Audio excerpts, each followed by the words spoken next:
ಗುರುವಾರ 8/8/1985. ಆ ದಿನ ಬೆಳಗ್ಗೆನೇ ದಕ್ಷಿಣಾಮೂರ್ತಿಗಳು ಮಗನನ್ನು ಕರೆದು, ಹೊರಗಿನ ಗೊಜಲುಗಳು ಸಾಕಾಗಿದೆ, ಇನ್ಮೇಲೆ ಫ್ಯಾಮಿಲಿ ಲೈಫ್ ಎಂಜಾಯ್ ಮಾಡ್ತೀನಿ. ಅವರು ನಕ್ಕುಬಿಟ್ಟರು. ಅದು 100% ಜಾರಿಗೆ ತಂದು ಬಿಟ್ಟಿದ್ದರು. 60 ದಿನಗಳ 1 ವರ್ಷದಿಂದ ವಿದ್ಯಾಭ್ಯಾಸ ಮುಗಿಸಿದ ತಂದೆಯ ಸಹಾಯಕನಾಗಿದ್ದವನಿಗೆ ಅಷ್ಟೇನು ಕಷ್ಟವೆನಿಸಲಿಲ್ಲ. ಪ್ರೀತಿ ಇನ್ವೆಸ್ಟ್ಮೆಂಟ್, ಪ್ರೀತಿ ಆಟೋಮೊಬೈಲ್ನ ನಿರ್ವಹಿಸುತ್ತಿದ್ದ. ಅಂದು ಭಾನುವಾರ. ಶಶಾಂಕನು ಆರಾಮಾಗಿಯೇ ಇದ್ದ. 1:30 ಸುಮಾರಿಗೆ ಅಕ್ಕ ಭಾವ ಕುಟುಂಬ ಸಮೇತ ಬಂದಿದ್ದು ಆಶ್ಚರ್ಯಕವಾದ ಸಂಗತಿಯೇನಲ್ಲ. ಅವರು ಪದೇ ಹೋಗಿ ಬರುವುದು ಇದ್ದೇ ಇತ್ತು. ಸ್ವಲ್ಪ ಹೆಚ್ಚು ಕಡಿಮೆ ಶೋಭಿತ ನಿಸರ್ಗ ಬೆಳೆದದ್ದು ಇಲ್ಲಿಯೇ. ಆದ್ದರಿಂದ ಪ್ರತ್ಯೇಕವಾಗಿ ಅವನೇನು ಗುರುತಿಸುವಂತಲ್ಲ. ಶೋಭಿತಾಗೆ 1.5 ವರ್ಷದ ಹಿಂದೆ ಮದುವೆಯಾಗಿತ್ತು.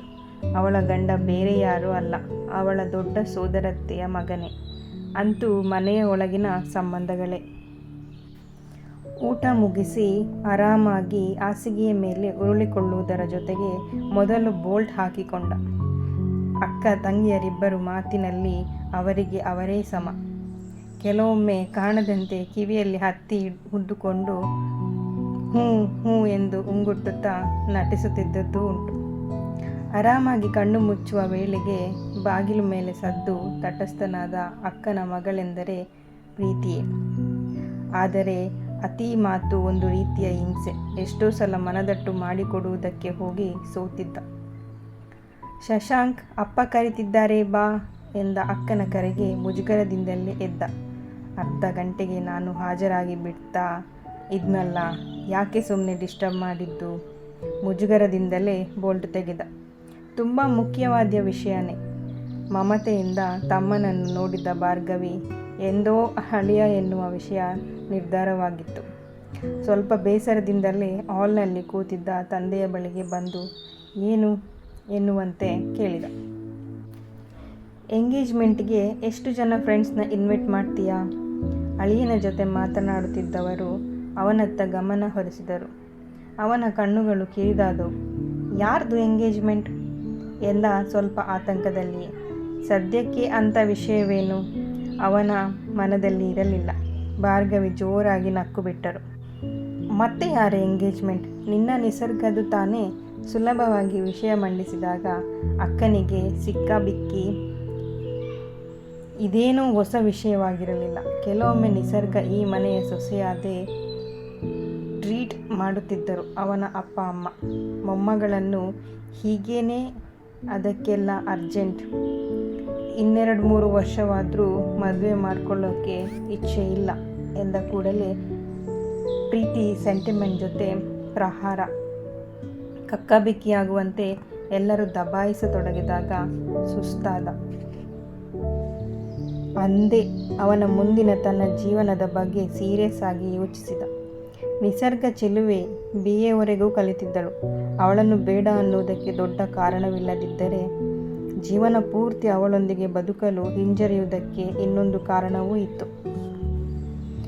ಅಂದು ಸಂಜೆ ಡಾಕ್ಟರ್ ಕಿರಣ್ನ ಹುಡುಕಿಕೊಂಡು ಅವನ ಕೆಲಸ ಮಾಡುತ್ತಿದ್ದ ನರ್ಸಿಂಗ್ ಹೋಮ್ಗೆ ಹೋದಾಗ ಅವನು ಆಗ ತಾನೇ ಔಟ್ ಪೇಷಂಟ್ನಿಂದ ಹೊರಗೆ ಬರುತ್ತಿದ್ದ. ಹಲೋ ಶಶಾಂಕ್, ನಾನೇ ಫೋನ್ ಮಾಡಬೇಕಂತ ಇದ್ದೆ. ಮಧ್ಯಾಹ್ನ ಫ್ರೀ, ಆರಾಮಾಗಿ ಕೂತು ಗಂಭೀರವಾಗಿ ಹೊರಟೋಣ ಬಾ. ಅವನ ಭುಜದ ಮೇಲೆ ಕೈ ಹಾಕಿ ಅವನನ್ನು ಮನೆಗೆ ಕರೆದೊಯ್ದ. ಡಾಕ್ಟರ್ ಕಿರಣ್ ಕೂಡ ಅವರ ಮನೆಗೆ ಅಪರಿಚಿತನಲ್ಲ.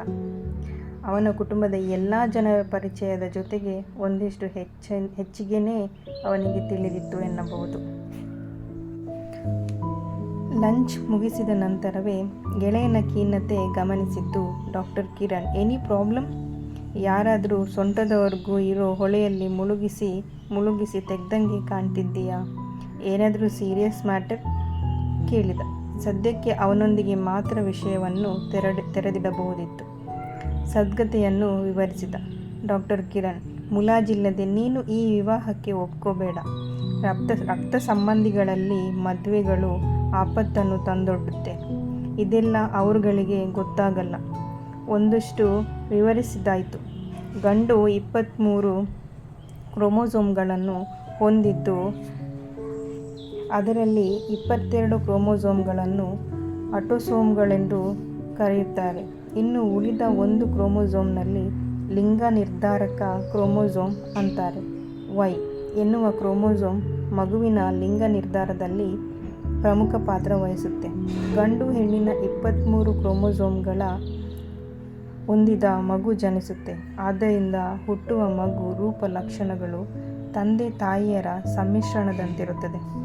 ಆರೋಗ್ಯವಂತರಂತೆ ತೋರುವ ಪುರುಷ ಮತ್ತು ಸ್ತ್ರೀ ಮದುವೆಯಾಗಿದ್ದು ಅವರು ರಕ್ತ ಸಂಬಂಧಿಗಳಾಗಿದ್ದರೆ ಹುಟ್ಟುವ ಮಗು ಬುದ್ಧಿಮಾಂದ್ಯವಾಗಿ ಹುಟ್ಟುತ್ತೆ.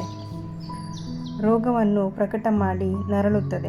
ಇದೆಲ್ಲ ಕಾಕಮ್ಮ ಗುಬ್ಬಕ್ಕ ಕಥೆಯಲ್ಲ, ಅಸಹನೆಯಿಂದ ಹೇಳಿದ ಮತ್ತಷ್ಟು ಡಿಜಿಟಲ್ ಆಗಿ ತಿಳಿಸಿದ. ಕೆಲವು ಪುರುಷರು ಸ್ತ್ರೀಯರು ಮೇಲ್ಮುಖವಾಗಿ ಆರೋಗ್ಯವಂತರಾಗಿ ಕಂಡರೂ ಅವರು ತಮ್ಮ ತಾಯಿ ತಂದೆಯರಲ್ಲಿ ನ್ಯೂನ್ಯತೆ ಹೊಂದಿದ ವಂಶವಾಹಿನಿ ಜೀನ್ಗಳನ್ನು ಪಡೆದಿರುತ್ತಾರೆ. ಅವನ್ನು ಕ್ಯಾರಿಯರ್ ಎನ್ನುತ್ತಾರೆ. ಕ್ಯಾರಿಯರ್ಗಳು ಒಂದು ವೇಳೆ ದೂರದಲ್ಲಿ ಸಂಬಂಧ ಬೆಳೆಸಿದರೆ ನ್ಯೂನ್ಯತೆ ಒಳಗೊಂಡ ಜೀನ್ಗಳು ಮುಂದಿನ ಮಕ್ಕಳಲ್ಲಿ ಕಾಣದೇ ಇರುವ ಅವಕಾಶಗಳು ತೀರಾ ಹೆಚ್ಚು.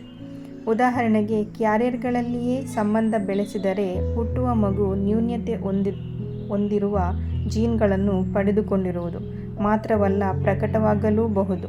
ಆದ್ದರಿಂದ ರಕ್ತ ಸಂಬಂಧಿಗಳಲ್ಲಿ ಮದುವೆಯಾದರೆ ಕಾಲಾನುಗತವಾಗಿ ಮಾಯವಾಗಲಿರುವ ಮತ್ತು ಮಾಯವಾಗಬಹುದಾದ ವಂಶನೀಯ ಕಾಯಿಲೆಗಳನ್ನು ಉಳಿಸಿ ಬೆಳೆಸಿದಂತಾಗುತ್ತದೆ. ಈ ದೀರ್ಘ ವಿವರಣೆಗೆ ಶಶಾಂಕ್ ಶಾಕ್ ಆದ. ಮತ್ತಷ್ಟು ಅವನ ನಿಲುವು ದೃಢವಾಯಿತು. ನಿಸರ್ಗ ಕೂಡ ಕಲಿತವಳೇ, ಹೇಳಿದರೆ ಅರ್ಥ ಮಾಡಿಕೊಳ್ಳಬಹುದೆಂದು ನಿರ್ಧಾರಕ್ಕೆ ಬಂದ ಶಶಾಂಕ್. ಮನೆಗೆ ಬಂದಾಗ ಮೂವರು ಸುಮಾರು ಜೋಯಿಷರನ್ನು ಕೂಡಿಸಿಕೊಂಡು ಮಾತನಾಡುತ್ತಿದ್ದರು. ಅವರ ತಂದೆ ಸೀರಿಯಸ್ ಆಗಿ ಒಮ್ಮೆ ನೋಡಿ ತಮ್ಮ ಮಾತುಗಳಲ್ಲಿ ಮಗ್ನರಾದರು. ಅವನಕ್ಕ ಎದ್ದು ಬಂದರು. ಸ್ವಲ್ಪ ಹೋಗಿ ನಿಸರ್ಗನ ನೋಡು.